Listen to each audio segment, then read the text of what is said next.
Kristo nashimwe bwo kubw'Imana. Imana iguhereza umugisha kuko nkurikiye kuri channel yacu.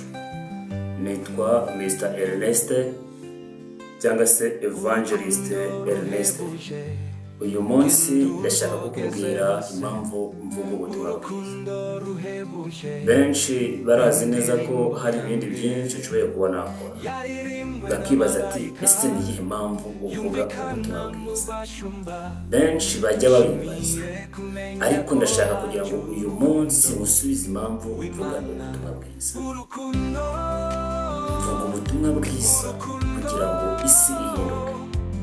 Mvuga ubutumwa bwiza kugira ngo abana cyangwa se urubyiruko rw'isi rwose rubashe kongera kwakira Yesu Kristo nk'umwami n'umukiza wabo.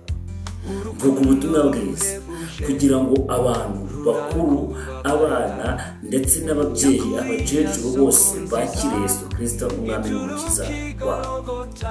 Niyo mpamvu mvuga Yesu Kristo ko ari umwami n'umukiza wabo. Uyu Yesu niwe waje ku isi aje gucungura. Bibiliya ni igitabo cyiza. Bibiliya ni igitabo gifite amakuru yose.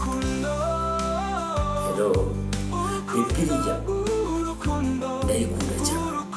Bibiliya ni igitabo nasomye nkamenya amakuru y'uko Yesu Kristo ari umwami n'umukiza wacu.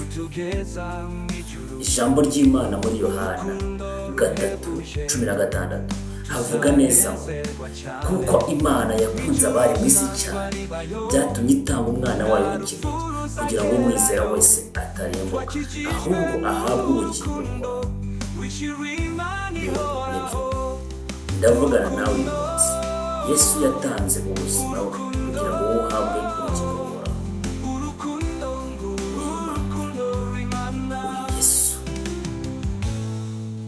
Ndimubwira kwakira ngaze mu buzima bwawe. Yageze mu buzima bwawe birahinduka. Yageze mu buzima bwawe agahinda kari kakwishe Yesu akumara agahinda. Yesu nanjye ibyo ndi kuvuga nibyo yakora. Yageze mu buzima bwanjye ibintu birahinduka. Yageze mu buzima bwanjye agira byinshi ahinduka. Ageze mu buzima bwanjye amfasha kongera kuba musha.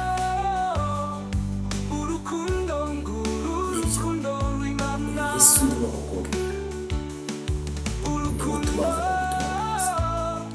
Pawulo yafashe umwanzuro.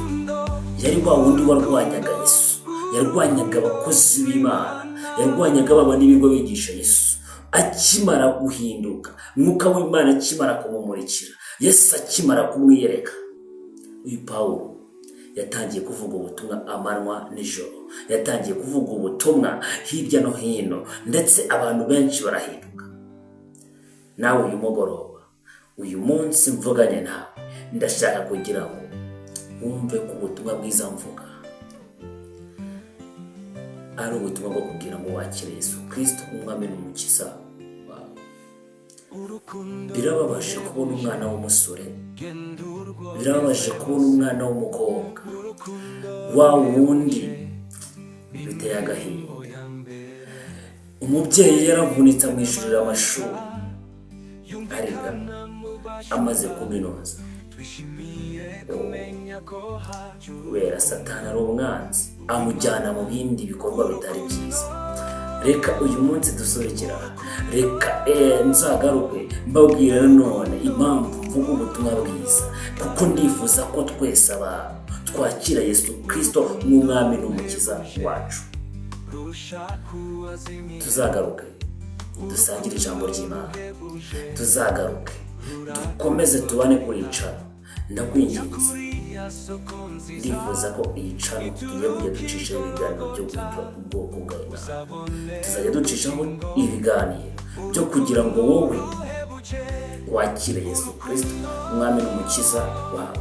Uzagenda wumva neza ubutumwa bwiza, uzagenda wumva neza usobanukirwa Bibiliya ndetse n'abayanditse, uzagenda bisobanukirwa neza cyane. Kanda subscribe kugira ngo ikiganiro ko tuzajya tugenda twaploadinga video kijye kikugeraho mu wa mbere ukirebe. turabakunda cyane. Nitwa Mr. Ernest cyangwa se Evangelist Ernest. Imana guhereza umugisha gukomeza kudukurikira, ndetse reka tuzabane mu bindi biganiro. Turabakunda. Shalom shalom.